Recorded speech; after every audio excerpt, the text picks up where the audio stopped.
Peace and good day to everyone. My name is Montgomery.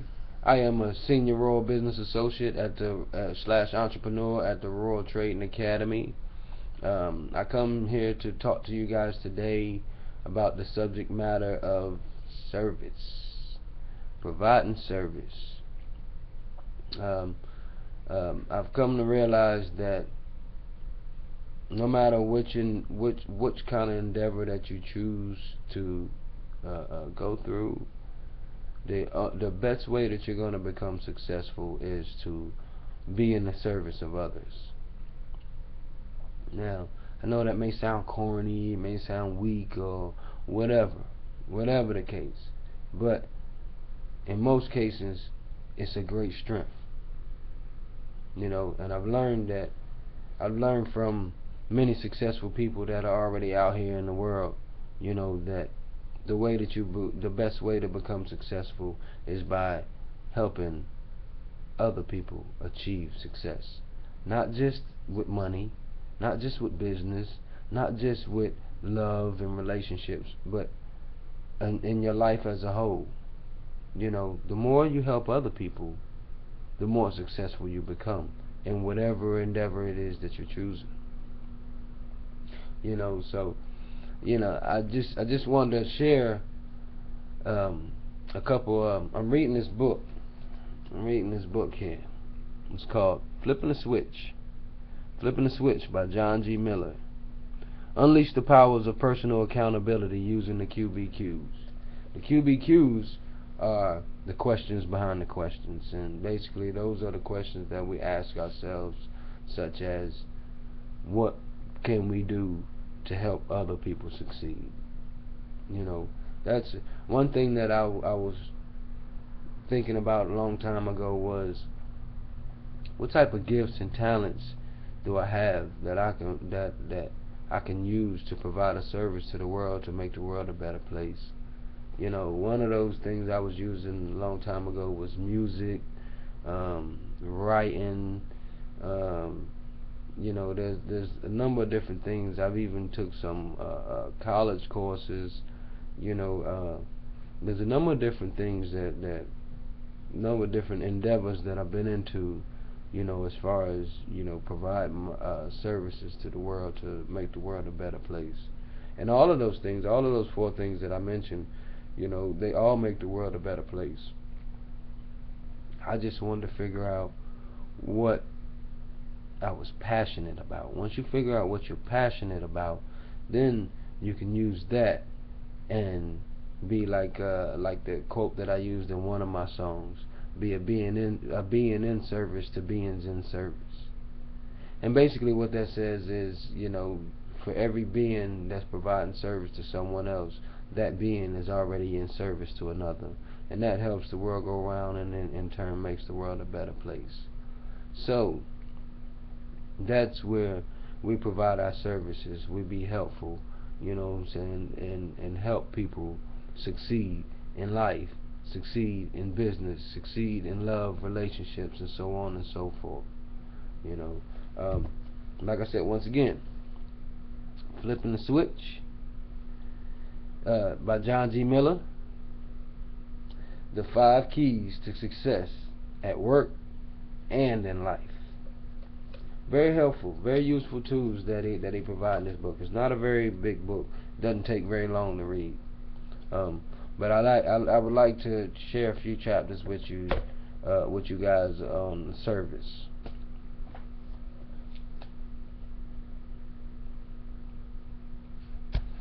Now, first chapter I like to come to is QBQ, service. Doing for others what we don't have to do. And basically, before I start, I'd like to give you an example, on doing for others what we don't have to do. If a lot of you guys, I know that a lot of you guys are following me, and some of you guys are my friends, on Facebook, Twitter, LinkedIn, here on YouTube, Instagram, Google Plus, Swarm, so I can't name all of them, but I know you guys know that, I post a good morning positive inspirational quote every morning. Now, mainly I post those quotes from Monday through Friday. Usually I either try and take either Saturday or Sunday or both of those days sometimes, for family matters, family events and things of that sort. So but Monday through Friday, I post those inspirational quotes, those positive inspirational quotes.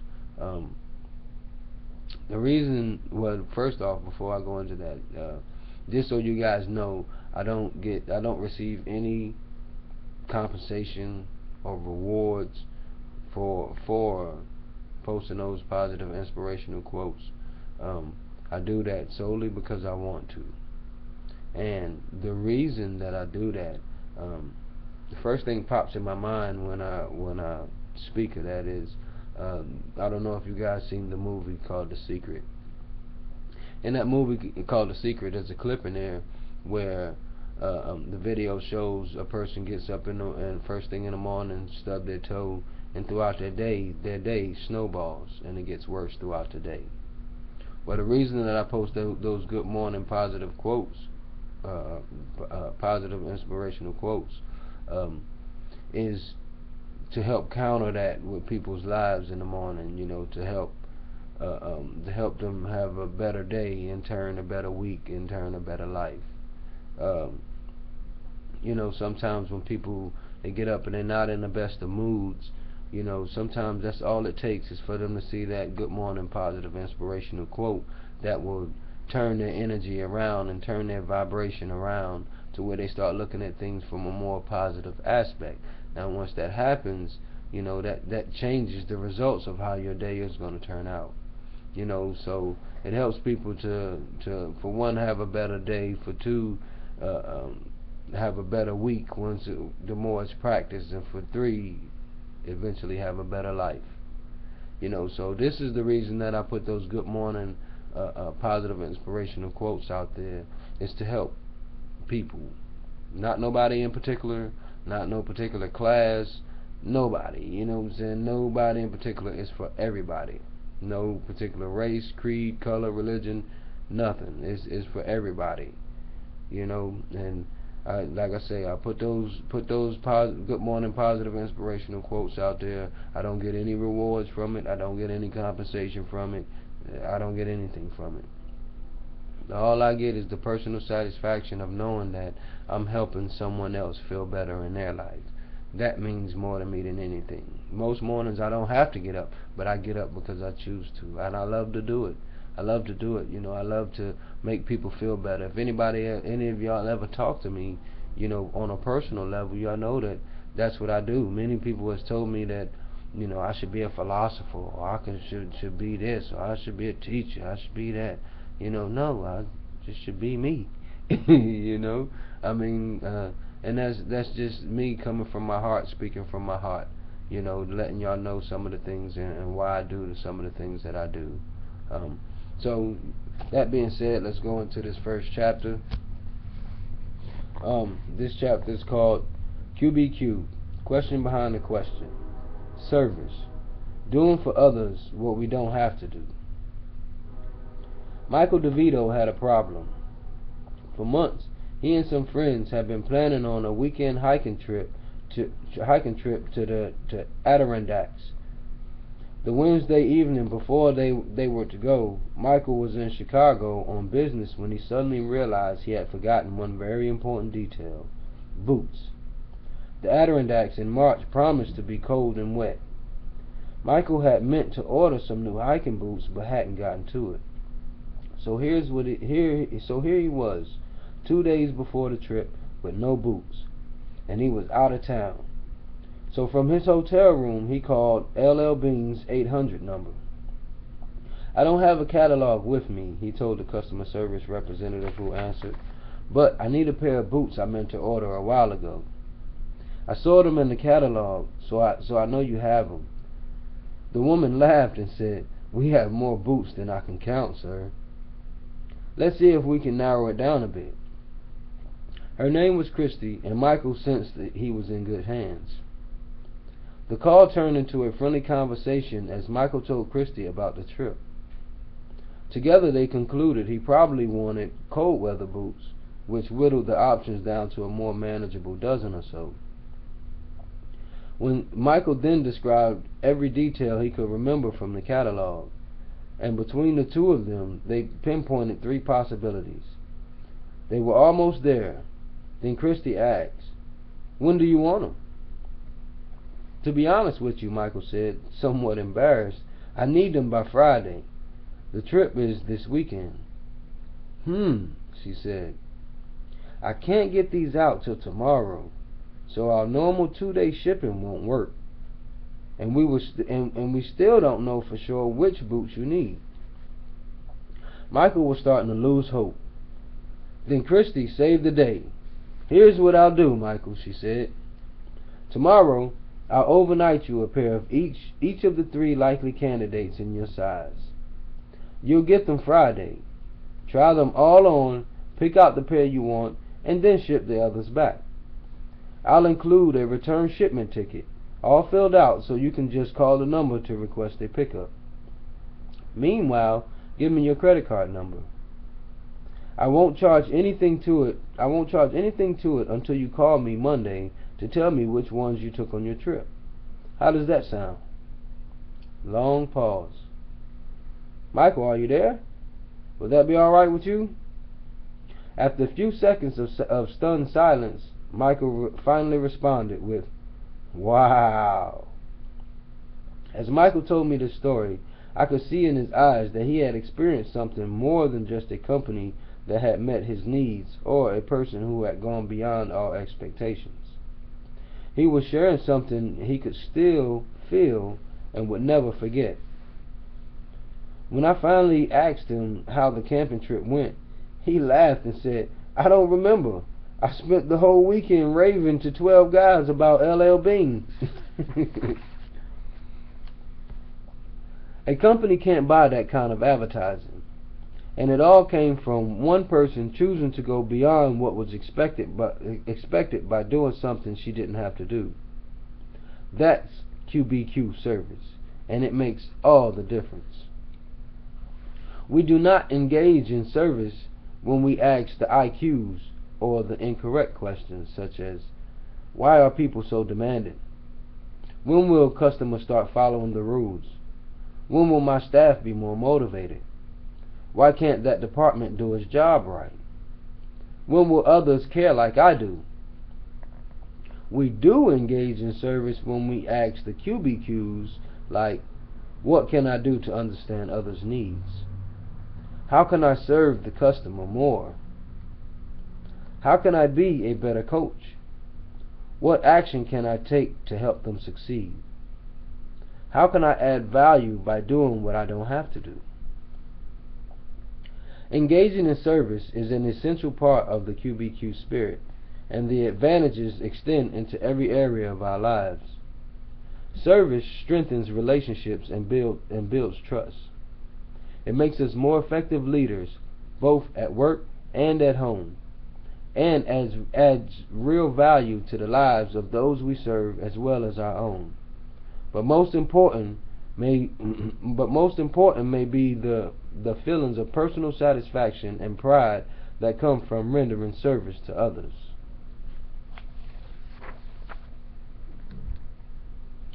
Service and humility. Servant leadership. Entire books have been written on this subject.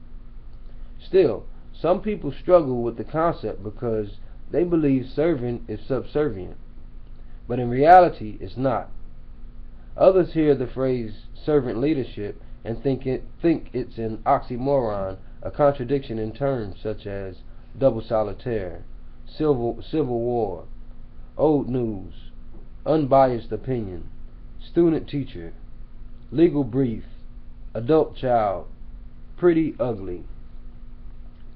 Those are fun examples, but servant leadership does not belong on the list. From the QBQ perspective, servant leadership means recognizing that humility is the cornerstone of leadership. It's all about having an attitude of, "I'm here to help you, reach your goals, as opposed to I'm in charge and you're here for me. Not everyone in a leadership role sees serving as part of the job, of course, but the good leaders do. Encouraging the heart. In February 1986, Jim Strutton hired me to sell leadership and sales training. It was my first job in sales. My assignment was to recruit 20 sales managers to attend a $500 two-day workshop to be held in May, only 3 months away. I had to learn fast. I was digging up leads, cold calling by phone for appointments, working hard. By May, though, only 9 people had signed up. On the first day of the workshop, I was discouraged. Jim would be facilitating the session while I watched and learned. After we set up the room, we had a few minutes to wait for the participants to arrive. Jim looked over the room and said, "You know what, John? I see 20. Slightly confused, I said, "20 what, Jim?" "I see 20 people in this class," he answered. "Jim," I said, trying to straighten him out, "I only sold 9 tuitions." He smiled and said, "I know, but I see 20 because I know you can do it." We held the class and I learned a great deal. Jim did a marvelous job, and I saw some sales managers' lives changed. One told me he had been ready to throw in the towel as a manager and go back to the field, but our workshop renewed his hope and confidence. The experience deepened my life in what I was offering my clients. Our next session was scheduled for July, only 60 days away. I never worked so hard in my life. It was like graduate school class in rejection. If you have ever been in sales, you know exactly what I mean. I remember one day when, after making 75 phone calls, reaching only a half a dozen prospects and being turned down by all of them, I sat alone in my office, at that time a furnace room in the basement of my house, laid my head down on my desk and muttered, "This is impossible." But by the time July arrived, I had sold 16 tickets. Better, but still short of the objective of 20. Again, Jim came to me before the session began and said, "John, I see 20. My first thought, this guy really needs to buy a calculator. He went on to say, "I see 20 because I know you can do it." "Okay, Jim, maybe I can. 30 days later, I conducted a class for 22 managers, and for the next 2 years never had a class with fewer than 20. Yes, I needed to believe in myself and my potential, but I also needed someone in my life to help me develop that belief. I needed someone to transfer his belief in me to me, which is exactly what Jim did for me. It took humility on his part, but I heard the message, "I believe in you," loud and clear, and it made such a difference. What messages do you send to the people around you? Too often, instead of sending positive, encouraging messages like, "I see 20, we send discouraging messages of doubt, such as, "Did you check your numbers?" "You said what to the customer?" "Why did you do it that way?" "You better just let me handle that." "Why don't you ever get things done on time?" "When will you start taking my advice?" Each of these says, "I doubt your capabilities. I'm not sure you can do it," or I don't trust you to make the best decision." When we communicate negative messages like these through our words and actions to people around us, we do more harm than good. And this applies to each of us, no matter our title or position. Encouraging the heart is a rare skill. It is also a powerful form of service, both at work and at home. Let's demonstrate humility like Jim and serve others by asking the QBQ, "What can I do right now to help them succeed?" Organizations don't serve, people do. Stories of outstanding service like those of Jim Strutton and Christie at LL Bean seem to be exception, not the rule. See if any of these more typical scenarios seem familiar. I was sitting in a restaurant talking with friends. When the server came over, I asked cheerfully, "So what's new in the way of salads?" Her reply, "Most people just read the menu." Ouch! The pharmacy called to say my prescription was ready. When I arrived an hour later, I saw 2 long lines. So I jumped into one and waited quite some time. When I eventually reached the counter, the clerk began rifling through a basket, searching for my order. With no results, he said, "Sir, is your name displayed on our electronic board on the wall?" "Well, I really don't know," I said. "But you folks called me by phone but you folks told me by phone it was ready, so I came right over. I've been waiting a while already." While he gestured to my left, with that he gestured to my left and said, "I'm sorry, you're going to have to check in with us first over in that line." I turned and saw the other line was now so long that the last person was in another county. You can't be serious. I was on the phone with my insurance agent, discussing a claim. I told him about the accident I had just had, my first in years, and the steps I took afterward. He said, "Looks like I need to come over to your house so we can go over the rules again." Go over the rules? Bad service. It boggles the mind. No company would ever declare customer service is a bad idea. In fact, it would be difficult to find even one organization that doesn't consider service to be a core value. Yet the problem continues. Why? One reason is because we forget this truth. Organizations don't serve people. Individuals serve people. The individual is accountable for providing outstanding service, and it's the organization's responsibility to fully support them in that effort. Remember, in the customer's eyes, the institution is only as good as the person they are interacting with at the moment. In other words, the individual is the organization. Whether we define a customer as someone buying goods or services, or expand the definition to include co-workers, the people we lead, and even friends and family, none of us can afford for even one of them to hear the message, bad customer.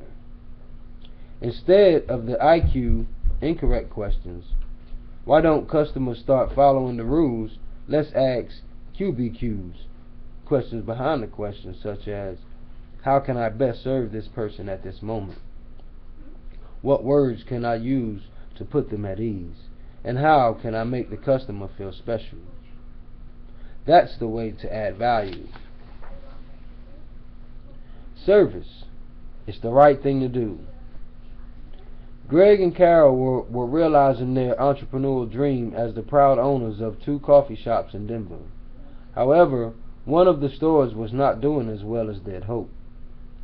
Despite Greg and Carol's excellent brewing and pleasing personalities, their store's location was lousy, and business was hurting. One morning, there was a power outage on the same side of town as their troubled shop. Just what they didn't need. Things were bad enough, and now they couldn't even open up for the day. A direct hit to the bottom line. But instead of getting upset and complaining about it, Greg thought about all the people who were trying to get ready for their day. They had no electricity, no hot water, and worst of all, no coffee. As coffee lovers know, one morning without caffeine is more than an inconvenience. It's a disaster. Greg made a decision. He drove 5 miles to their other store, the one that still had power, and brewed 5 pots of coffee. Then he took them back to the blacked out store, set up a table, and gave away coffee to anyone who came by. When those 5 canisters were drained, he filled them up again and again until people stopped coming. He didn't think about himself for 1 minute. Carol said, as she told me the story, or about the fact that we were losing money, it never occurred to him to charge for the coffee. He just wanted to make people smile, and he did it. Folks would gladly have paid for their coffee, but Greg said, "No way. You have had a difficult morning already." What a wonderful demonstration of service. How easy it would have been for a small business owner in a tough situation to react differently by asking IQ's incorrect questions, such as, "Why did the realtor sell us this crummy location?" Or, "When will the local economy improve?" And, "Why can't I find good help?" But people like Greg, who serve from the heart, don't think that way. By the way, you might expect this story to have a fairy tale ending, but it doesn't. In the words of business, reality can be harsh. Here's the rest of what Carol had to say. If you're wondering, that store never made it. We had to shut it down a year later, and it almost put us under. But the people in the neighborhood never forgot us, and I will never forget what Greg did. In the real world, service may not always increase our income, win that promotion, lift stock prices, or save the store, but it might just save the day. Service is simply the right thing to do. A legacy of service. On May 20th, 1975, when I was just 16, my father showed up unexpectedly at the gas station where I had a part-time job after school. He was in his pickup truck with my older brother EJ, and neither of them looked very good. Dad's face was beet red, and EJ was white as a ghost. I'll never forget the contrast. Dad said, "Johnny, I want you to ride home with us." I told him I'd take a rain check since I had my own car. "No, ride home with us," he insisted. "But why, Dad?" I asked. I didn't understand, yet I sensed something was terribly wrong. "What's going on?" I asked cautiously. "Your mother just died." I couldn't believe it. I wouldn't believe it. In a futile attempt to deny what I knew I had heard, I said weakly, "You mean Grandma died, right, Dad? My mom's mother was in her 80s? "No," he said gently. "Mom passed away about an hour ago." My mother, at 51 years of age, had suffered a cerebral hemorrhage. In a moment, with no warning, our lives were changed forever. All these years later, we still miss her, and I would give anything for her to know my wife Karen and our children. A week after my mother passed away was my 17th birthday. In our house, Mom had always been the one to create the birthday atmosphere. With all that had happened that week, I didn't know if anyone even remembered it was my birthday. I just about forgot about it myself. As I drove off the family farm that morning for my first day back to school, my father was at the end of the driveway digging a big hole for a tree. I stopped and we spoke, but neither of us mentioned my birthday. I drove on. It was a lonely ride. Around 10 a.m., over the Ithaca High School intercom, I heard, "John Miller, please come to the principal's office." When I got there, I saw on the front desk a long white envelope. On the outside, written in the black fair pen my father always liked to use, was my name. I knew what it was, a birthday card. I opened it up and it said, "Dear Johnny, happy 17th birthday. I love you, son. We'll get through this." It was signed Pop, and inside was a $20 bill he really couldn't afford to give me. I can hardly imagine what it was like for him to have suddenly lost his best friend of more than 25 years. Yet, with all he had on his mind and heart, he set aside his farm work, changed his clothes, drove 7 miles to Rexall Drug, brought and wrote in the card, drove 3 more miles to Ithaca High, and delivered the surprise, all to show he loved me. He wasn't a perfect man, but that day so long ago he did a perfectly wonderful thing. Of course, the $20 is long gone, but the memory of what he did for me remains forever. In April of 2002, My dad, Pastor Jimmy Miller, passed away at age 80. His memorial service, held at the church he preached in for many years, was full to the rafters. Standing room only. When it was over, Karen, the kids, and I stayed another 3 hours while church people, former wrestlers. He was also Cornell University's wrestling coach for 26 years. Neighbors and friends told story after story of what Jimmy had done for them. He came and got me at 2 a.m. when my car was broke down. He gave me $50 for groceries when I had nothing. He helped me bring in my hay before it rained. He played piano at the nursing home every afternoon for our residents. I realized then that my dad had left a powerful legacy of service for which he'll always be remembered and cherished. Each of us can do the same. Christy, the LL Bean customer service rep, Jim, my sales manager, Greg, the coffee store entrepreneur, and the father named Jimmy, all added value to the lives of others by doing what they did not have to do. Let's follow their lead by asking the QBQ, how can I serve? We can unleash the power of personal accountability and build our own legacy of service. That last one was a good one, but I wanted to share that with you guys, to better give you a better understanding of service and how important it is. It's not always about making money. I know some of you guys, you see my my posts that I put out there about my trades and things that I be in, and I want you to know it's not always about making money. It's about leaving a mark that will help change people's lives.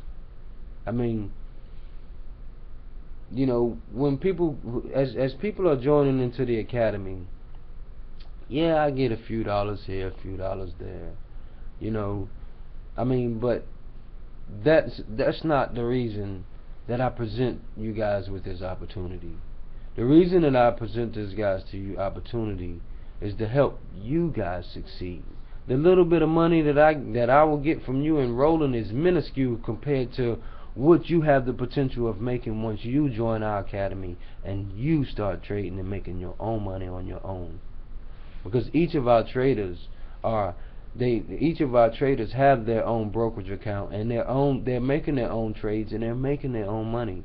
The reason that we present these opportunities to you is to help you and help your family and help the generations to come in your family. So regardless of not whether your family has a job or ways of income, it provides a way of income, to where your family will be financially stable for years to come.